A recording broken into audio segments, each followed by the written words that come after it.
My name is Jason Jessup. I'm the CEO and co-founder of Magna Mining. Magna has always been focused on the Sudbury region of Ontario, and we were a exploration development company. And with this acquisition, we are going to become Canada's newest junior base metal mining company.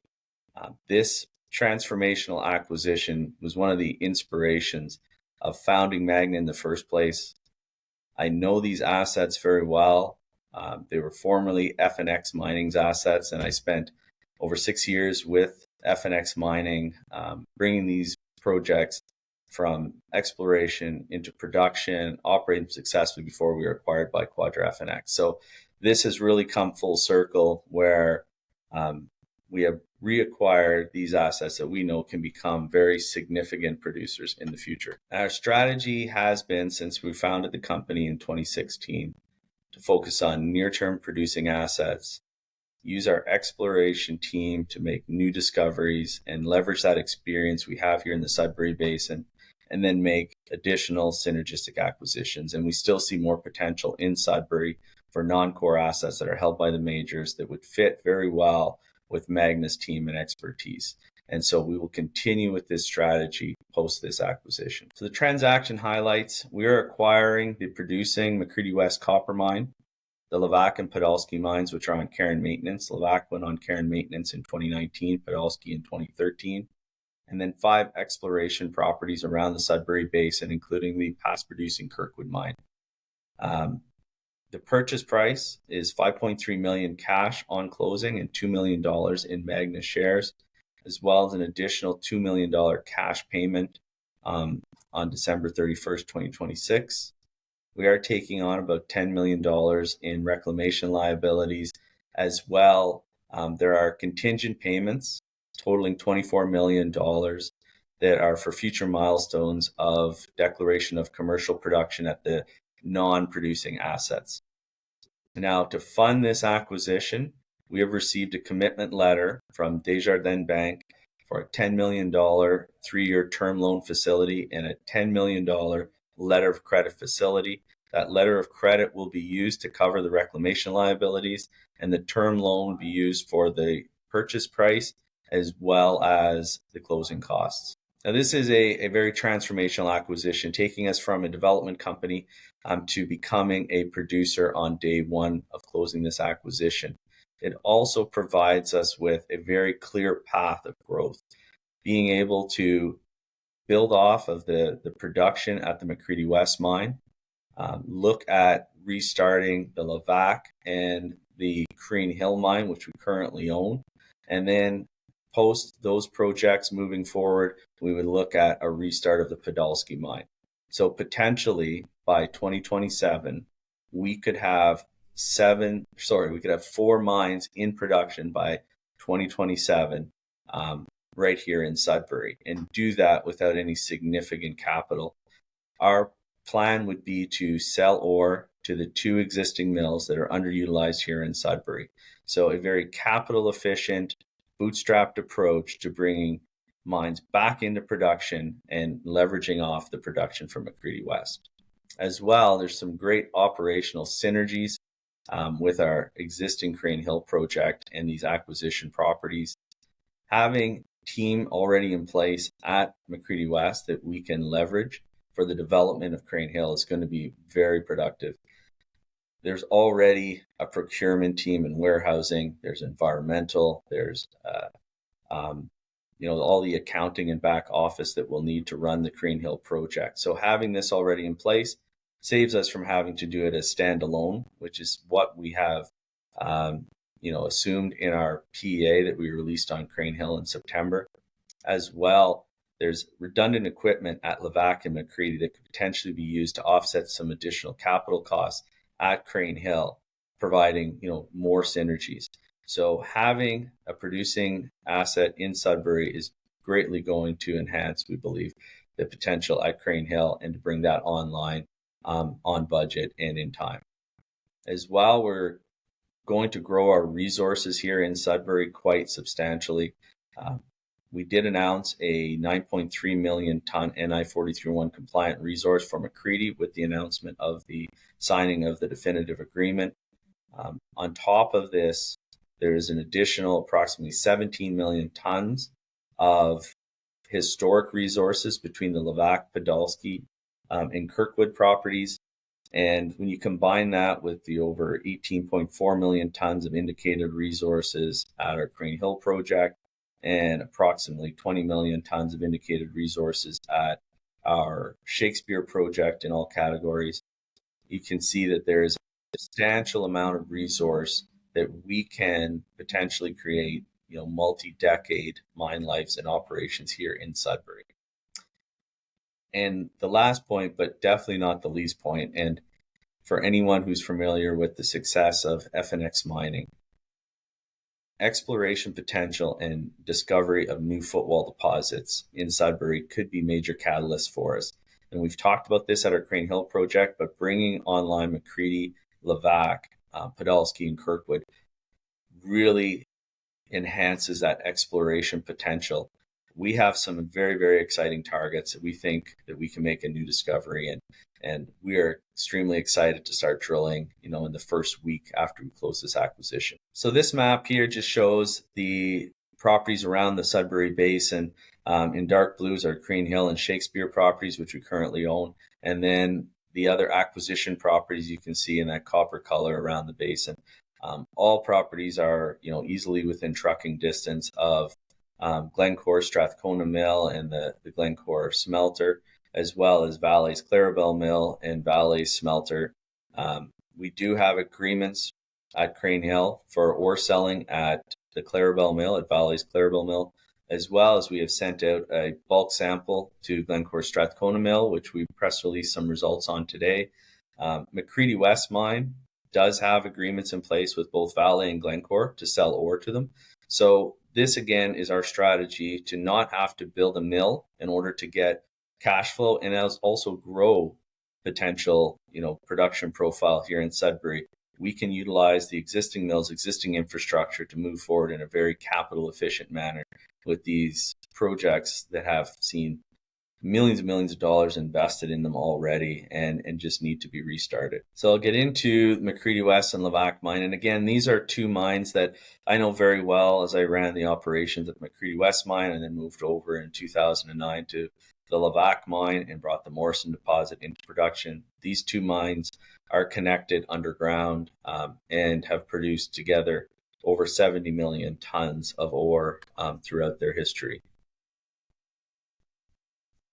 Now, the McCreedy West is a relatively shallow mine. It's ramp access, very low cost producer. Because of that, it has three distinctly different zones. It has, and I'm just going to spin this a little bit so you can see, it has the nickel zone, which is a contact zone, and this is the Sudbury igneous contact. And this is the base of the crater where the contact ore bodies sit. And then there's the 700 complex, which is a copper-rich footwall deposit, and then the PM zone, which is a precious metal-rich footwall deposit. Between all three, there's 9.3 million tons of compliant resource, and I'm going to break it out right now by deposit, talk a little bit about them specifically.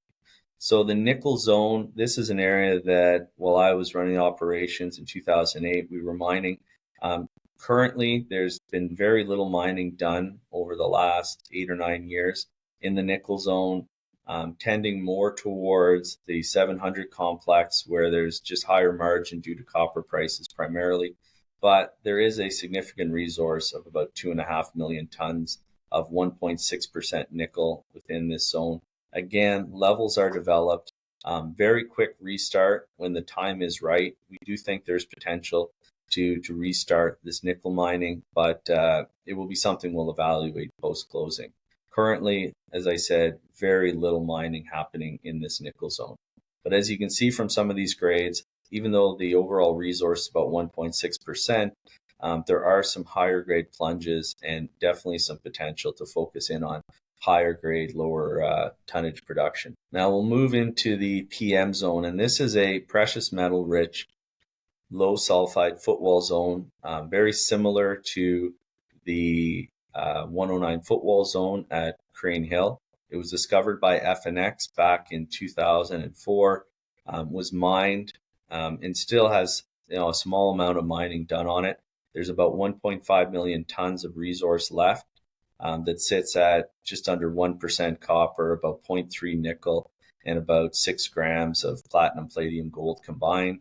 As you can see from these grades, wide intersections over sort of those typical type grades, and that is what is typically mined, bulk mining, not typically selective mining, but just bulk tonnage running at, historic mine grades. When I was running the mine, we were producing at about 0.8% copper, 0.2 nickel, and anywhere from 4 to 5 grams of platinum, palladium, gold combined, again, through bulk mining methods.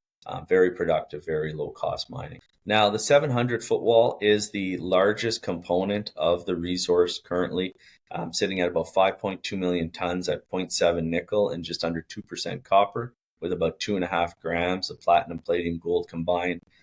This is where almost all of the mining has been happening over the last couple of years at the McCreedy West mine. We believe that there's still a lot more potential here. And historically, we were mining this at 4 to 5% copper using selective mining methods following these chalcopyrite-rich veins.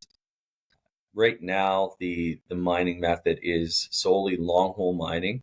Bulk tonnage in 2023, KGHM mined about 317,000 tons at about 1.6% copper, plus a little bit of nickel and a couple grams of PGMs. We believe that with a little bit of capital investment, something in the range of $3 to $5 million, we can increase production over the course of 2025 to somewhere between 1,250 to 1,500 tons a day. And we can do that without sacrificing any grade. If anything, we think by being a little bit, paying more attention to grade control, we may be able to increase the actual production rate and the grade of copper over that period of time. Again, forward-looking statements. We will put out, proper guidance once we close the acquisition. But this is, our opinion, looking at this deposit and having experience operating it in the past. So we see a tremendous amount of opportunity with over 5 million tons of resource in place. Even at increased production levels, we believe there's many, many years more mining to do in this 700 complex. Now I'm going to move over to Levack mine. Now, Levack I know very well. It's connected to McCreedy through the 1600 level track drift. And what I believe is the potential for the restart is to focus on the more near surface contact mineralization. And one of the things we'll be evaluating in 2025 is the restart plan, which could include putting in a ramp from surface that would come down and in behind the footwall of these contact zones and connect up with an existing ramp that's at the 950 foot level. As we're ramping down, we'll be able to access some of these zones of contact mineralization. Now, again, we'll work on this plan and be able to provide more on costing and what a production profile may look like later in the second half of 2025. But, it would not be unrealistic to assume 1,000 to 1,500 tons a day of this contact style mineralization, and then potential to add in some additional footwall high-grade copper mineralization on top of that. Now, the resources at Levack mine are historic. They were done by KGHM. We've not had a chance to verify them, but again, post-closing, we will come out with compliant resources.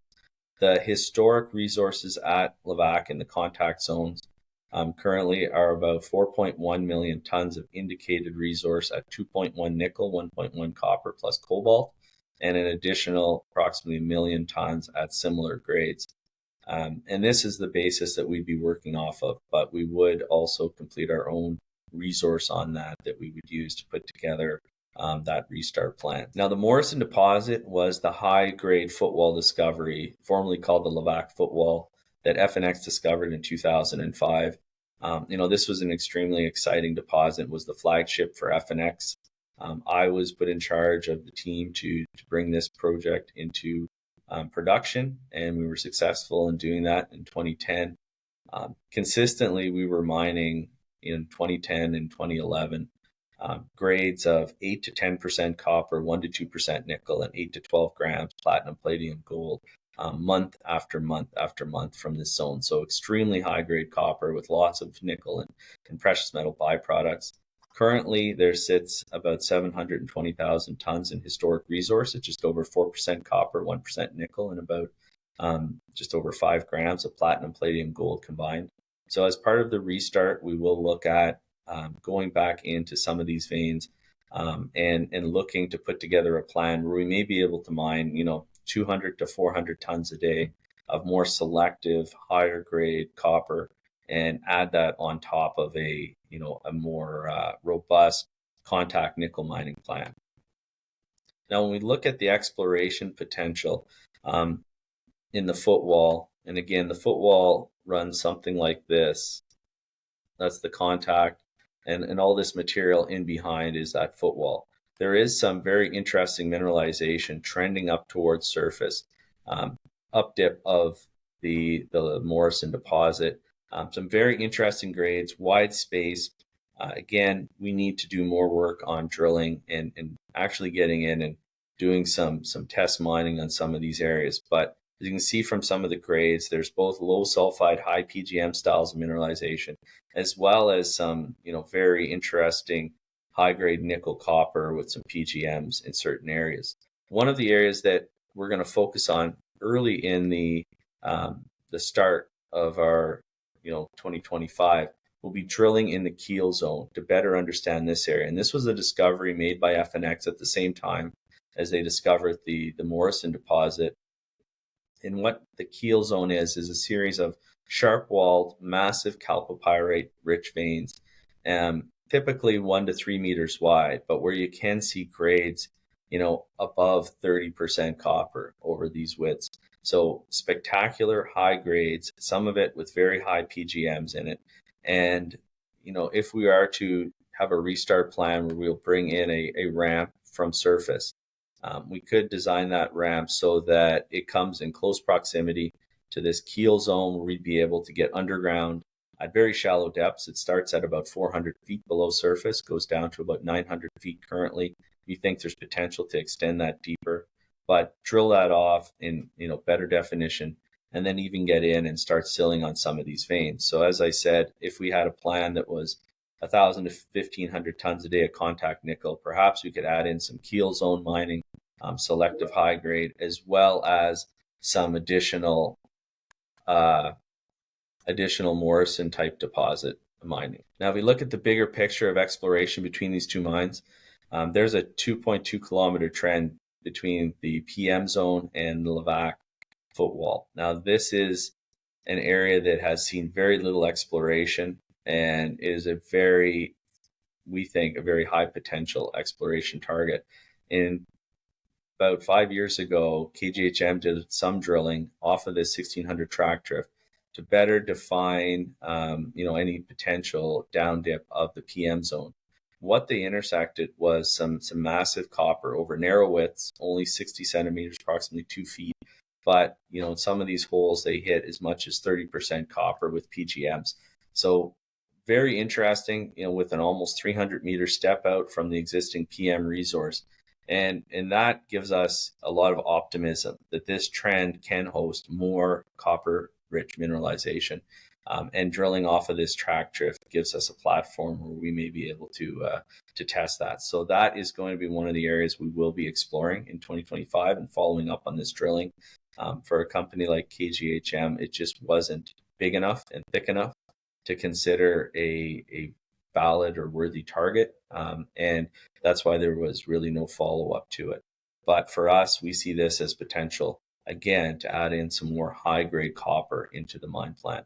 So lots of exciting things happening at McCreedy and Levack, and we think, based on our experience here, we'll be able to make new discoveries over the next year or two. So that's McCreedy and Levack. I'm going to just move over and quickly talk about Podolsky for a couple minutes. Podolsky was another FNX property, former Inco mine, was closed down shortly after acquiring it back in 2002. FNX discovered the 2000 zone, which is a zone about 2,000 feet below surface. It was very copper rich. Sunk a shaft, went down, mined it from 2008 until 2013 before the mine went on care and maintenance. Currently, there sits about 7.5 million tons between indicated and inferred contact and footwall. We will look at potentially restarting Podolsky mine. After we get Levack restarted and Crean Hill is up and running, so we can bootstrap that. But we do see it as potential for a very low capital startup. And the reason for that is we could focus on this north zone, which is a copper rich footwall deposit that actually comes right to surface. And in 2008, FNX started driving a ramp from surface to access the deposit. They stopped it during the financial crisis in 2008, and we believe we can extend that ramp, get in there, and start doing some mining and shipping some copper ore. Now, again, this isn't millions of tons; this is hundreds of thousands of tons. So it's not at this time something we would see as a priority over our other projects, but it is very interesting. We will continue to drill it and hopefully be able to expand on it. Now, when we do look at a restart plan, another area we'll look at is this contact mineralization below the Podolsky mined out open pit, which does have potential to come off of that ramp as well and mine some of these higher grade lenses that are within this resource.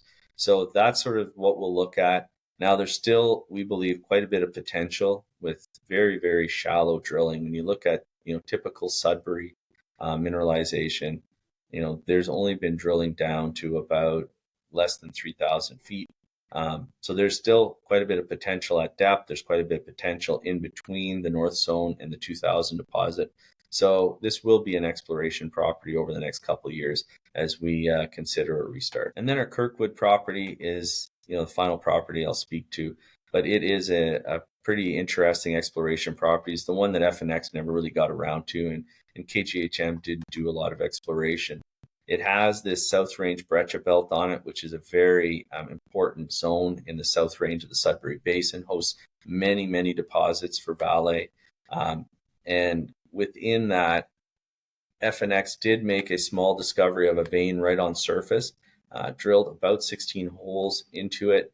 We're able to define some good grade copper with nickel and some high PGMs where you're getting, in some holes, 7 meters of over 5% copper with almost 1% nickel and half an ounce of platinum, palladium, gold combined.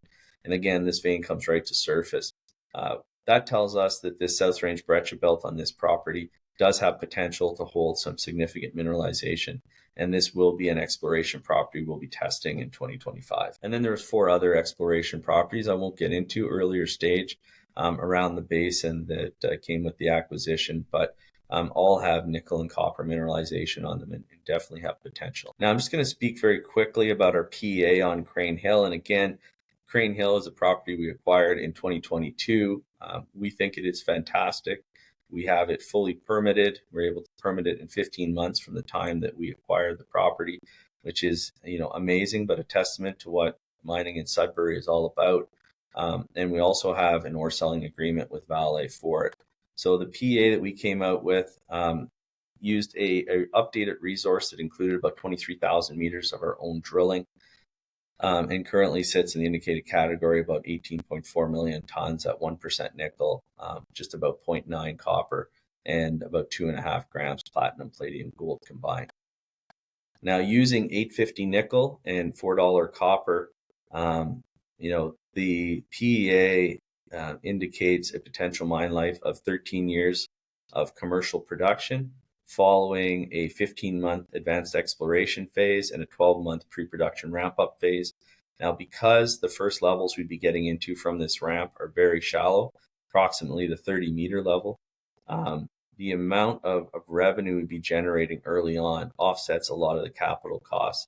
And the capital costs for ADEX and pre-production to get to commercial production is estimated at $44.4 million net of those revenues that would be received during that period of time. Now, this results in a very quick payback period of 1.5 years and a post-tax NPV 8% of about 194 million and an IRR of 129%.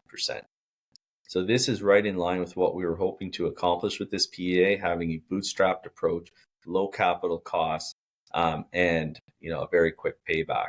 One of the things we're looking at doing to fund this initial capital is potentially selling a gold royalty or stream, and with that, that would cover a portion of this capital cost. The remainder would be covered with equity and or government grants and loans, which we're quite optimistic that we'll be able to, have a determination in the next few months on what sort of the quantity of that could be. And then we can move this project ahead because, as we said, we're fully permitted and ready to go, shovel ready. Our hope would be to start this in Q1 of 2025. So that is just a high-level overview of where we are right now. And I would open it up to any questions you might have. Thank you for a great presentation, and congrats to the acquisition, Jason. Well, as you told us that new September was going to be news-rich, and you certainly were right when we spoke in August.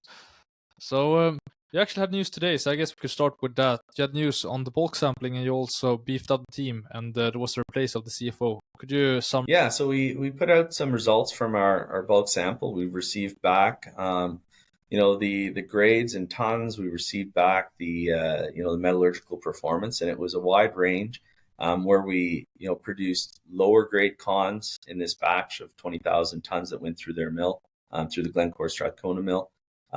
We produced high grade cons, low grade cons. There was a blend of higher grade feed on certain shifts and certain days, and then some lower grade. This gave us a lot of data points that we can use to better define and understand the recovery curves at different grades, different recoveries, different concentrate grades. And all this is going to feed into additional test work and hopefully a long-term relationship with Glencore to get an ore selling agreement for certain ores at their mill. So it was very positive. It was a great experience. It went off very, very well executed. I give a lot of credit to our team for that.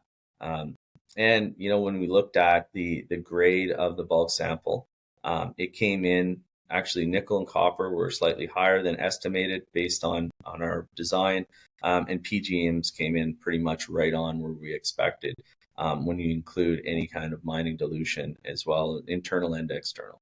So it was done very well. We were really pleased with it.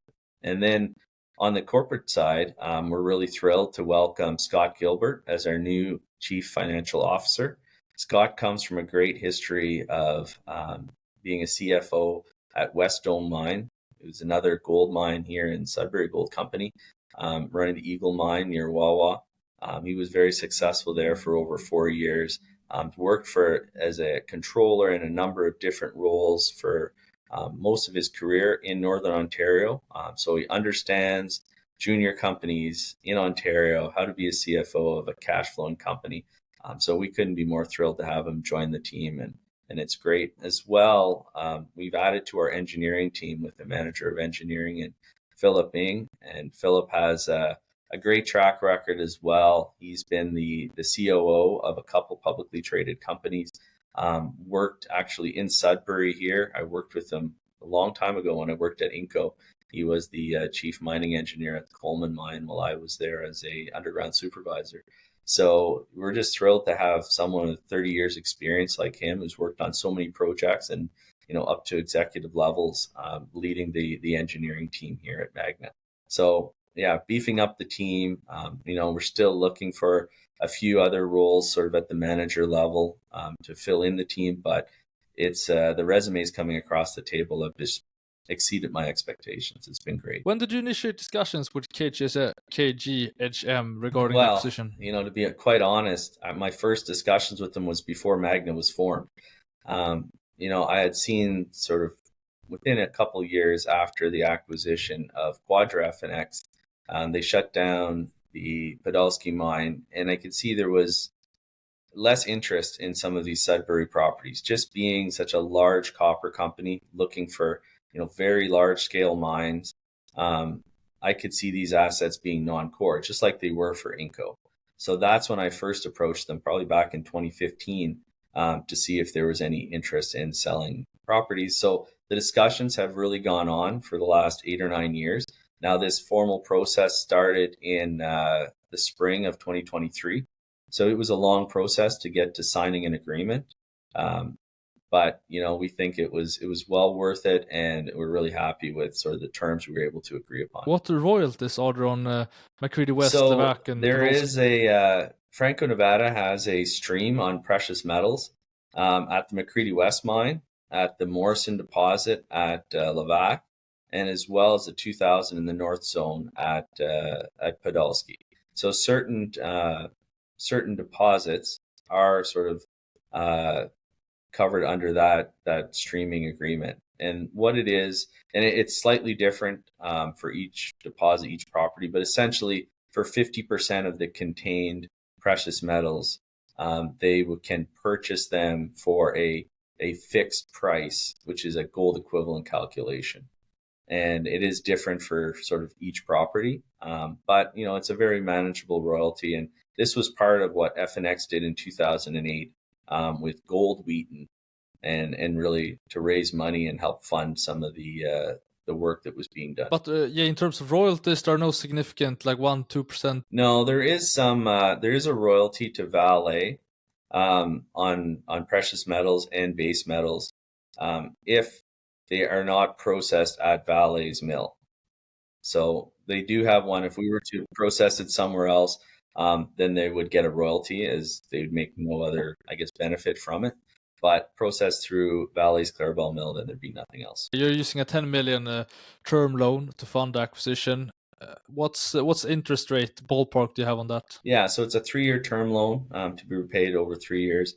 It's single-digit interest rates, so very, very competitive interest rates, almost unheard of for single asset producers. But we were fortunate to negotiate that with Desjardins, who are also the capital markets division, were our financial advisors. So it's very favorable. The acquisition cost, you pay 5.3 million in cash, and then there's some, I assume, some legal cost to that, or acquisition cost to that. But all in all, it should be more than what, 6.5 million like Canadian, with the legal costs and everything incorporated into it. I mean, you already mentioned the synergies. Would you like to try to at least give some ballpark or quantify them? Well, at this point, honestly, we're working through some of that. It seems like every time we dig into an aspect of it, there's another synergy that's found. Some of the recent ones, as we look at the cost to bring grid power into the Crean Hill mine, there's the infrastructure, the power infrastructure you need to set up on surface to accept that power from the grid. And as the consultants we're using are very familiar with the acquisition properties as well. They've done work on those. And for example, there's a mine powerhouse at Levack mine that was never installed. That's ready to go, and they're like, that's exactly what we need at Crean Hill. So it could be moved out from Levack mine, where it's doing nothing, and moved out to Crean Hill. Approximate cost of that is about $1.2 million. So that's a potentially direct savings, minus the moving costs. So there's those types of opportunities. And again, as we're digging through these things, there's a number of opportunities. There's a sample tower at Podolsky that, if we had to build it from scratch and install it, it's about 1.8 million. So, minus the refurbishment cost and the moving costs, there's definitely a potential savings there for that. There's ventilation fans, there's mine power centers, there's just a number of things we're looking at that, the more we dig into it, there's so much equipment and underutilized or unutilized infrastructure at Levack and Podolsky that could lend itself to Crean Hill.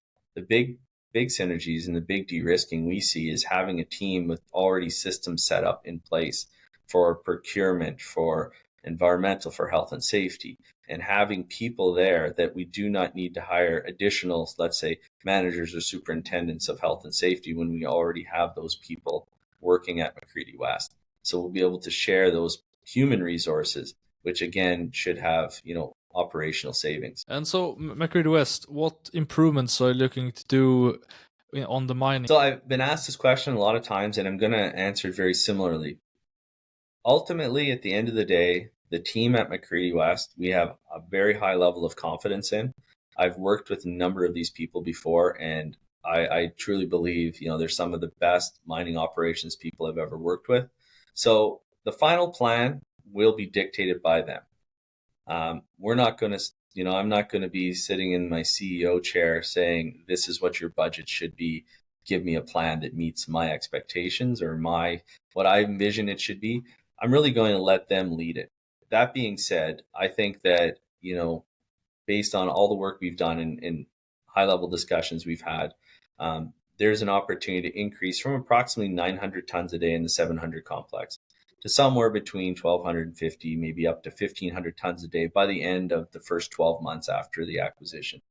And we can do that, we believe, by focusing on adding in some additional stopes. So right now, they typically would have 2 stopes operating in any given month to make their production. So it's a matter of bringing in a 3rd stope and maybe sometimes like a 4th stope. But that's going to require a little bit of capital development. Again, when I say a little bit, these aren't new levels being developed. They're just new accesses off existing levels and doing the silling in the ore, perhaps bringing in another contractor long hole driller.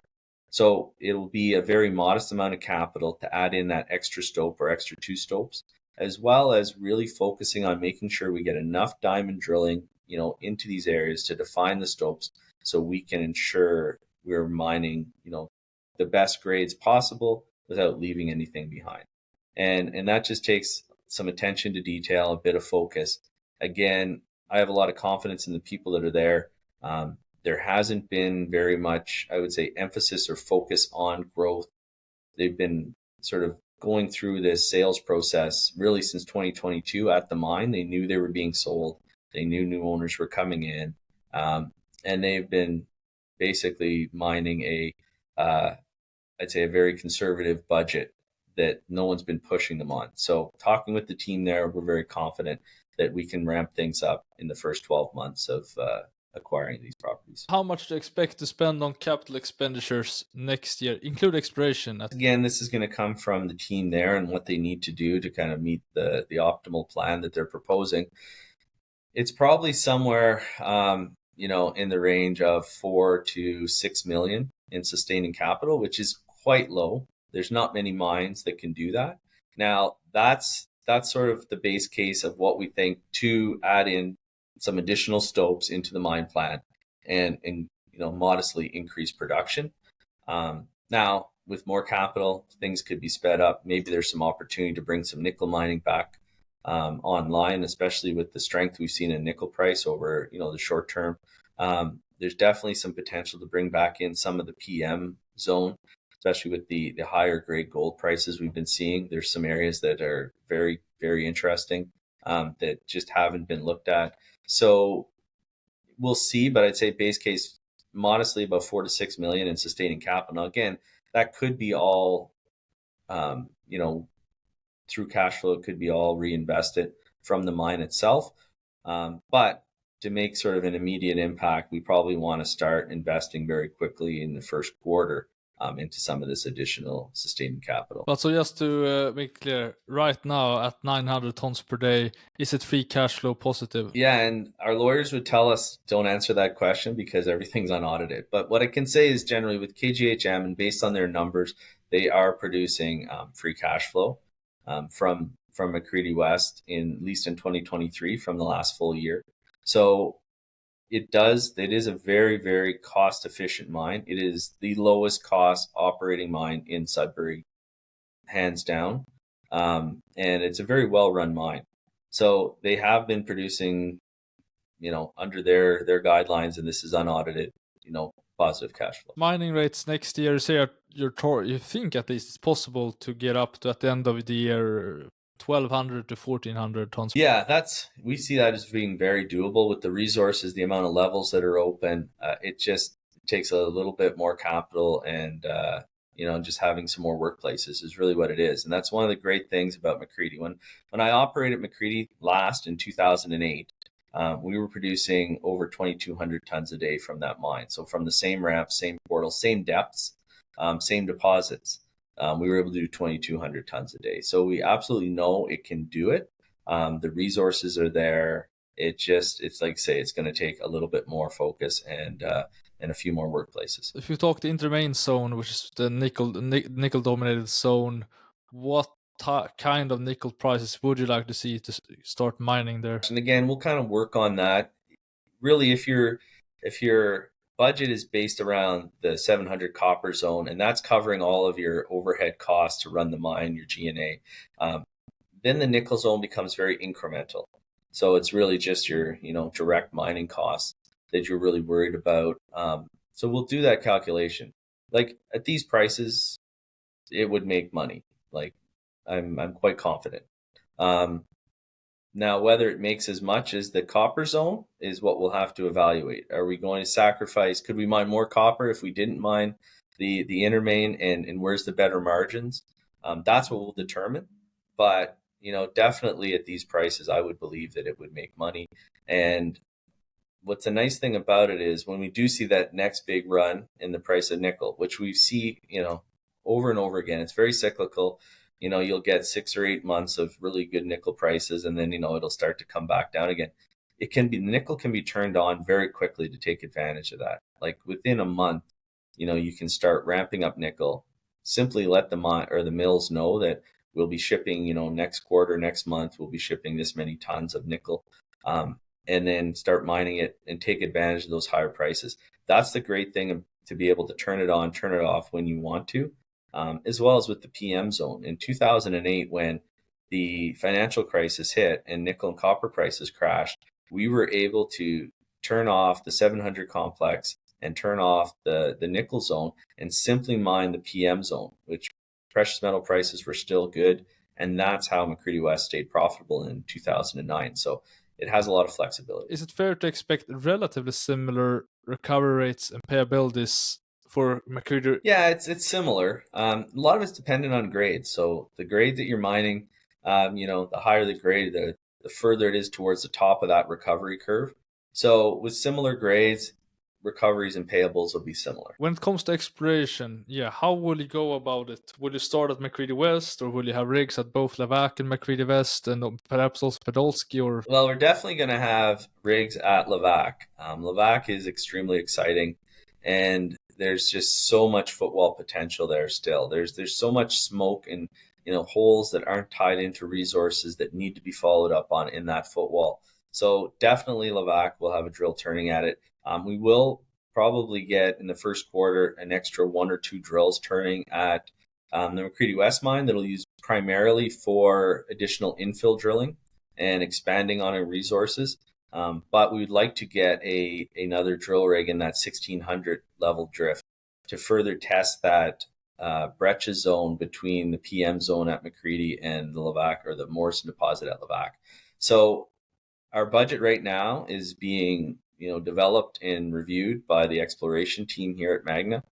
So we haven't settled on anything yet, but I can be very confident that there will be, at the very minimum, in the first week or two after the acquisition, a drill being set up at Levack mine. There's just too many exciting targets to test there. Not sure which one we'll test first, but we will get a drill turning there immediately. Do you have any ballpark interval on how much you will be allocating towards exploration for next year? Yeah, I don't, but I think a good sort of ballpark number will probably be similar to what we did this year, which was it's going to be between $6.5, close to $7 million, is probably about the right number for next year.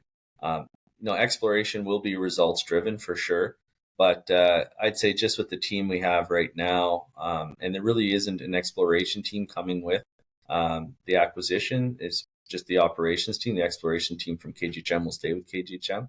So that's probably a pretty good guideline. But again, we're developing that budget and we'll allocate it. Could you just outline the 24 million in contingent payments? Yeah, and those contingent payments are based upon the declaration of commercial production at the non-producing mines. The biggest portion of that is $6 million for the Levack mine, because essentially we didn't pay anything to acquire Levack mine. And that payment will be based upon successful restart and reaching commercial production. The other 18 million of those contingency payments are divided up, fairly equally between the other 6 non-producing properties. What work do you think you is needed before you're able to make a decision to restart Levack? Well, we need to come up with a plan, understand, the potential of what can be mined, what the economics look like at those production levels, and then what's the cost going to be. So it's more about just getting a good plan together that makes sense, which is going to take some time. And with that, are we going to drive a ramp from surface? Are we going to start from underground and, generate cash flow and then drive the ramp? These are the decisions we have to make. And so I expect the first half of 2025 will be working on that. And again, having someone like Phil, who's got a lot of engineering experience that can help lead that project, is fantastic. But we'll probably be able to give, some guidance on that in the second half of 2025. But the preliminary plan is to restart it sometime in 2026. Exactly. And with the restart there, because the mine is dry, people are going underground. It's used as secondary egress. On day one of closing the acquisition, we could go underground and start doing development if we wanted to. We could go underground and diamond drill. So from that perspective, the restart's quite quick and quite simple. It's just to make sure that we have a good plan, we understand the costs, and that's going to take a little bit of time. But yeah, it is a quick start where we would like to start in early 2026, potentially sooner, but we're not making any commitments. We want to take enough time to make sure that the plan is the right plan. And then, so how much additional funding would you like to have secured to start ADEX at Crean Hill? Yeah, that's a good question. Again, this is something that's sort of open to how we want to approach it. Ideally, we'd like to have about $25 million. That would give us that first year of ADEX to allow us to get down proof of concept, mining some stopes, being able to reconcile that, ship some more, receive some revenues. Ideally, that would be sort of the first quantum. Now, in a perfect world, you'd have, a royalty worth that amount and then have some equity on top of that. So you have a nice runway. But, we'll see where we get to. Right now, our focus, as we are talking about restarting Crean Hill and meeting with royalty companies, we are also focus on getting this acquisition closed in the next couple of months. Where do you envision Magna mining in a year from now? Well, in a year from now, it's going to be really exciting. I think that, we'll have McCreedy West ramping up. I think that we will have a solid plan in place for the restart of Levack. We're hopefully going to be able to show the market, our first mining at Crean Hill, our first stopes, our first test mine, be able to take people underground at Crean Hill and have a solid plan for how we're going to transition from advanced exploration into a commercial construction decision. So with all that, it's going to be exciting. And again, I will be disappointed. I will be disappointed if we do not have a significant footwall discovery sort of in the next, 12 to 18 months. So, who knows if that's going to be in year or in, quarter 1, 2, 3, 4, 5. But, we may have some really exciting news, much like with FNX making their footwall discoveries as they were continually ramping up at McCreedy West.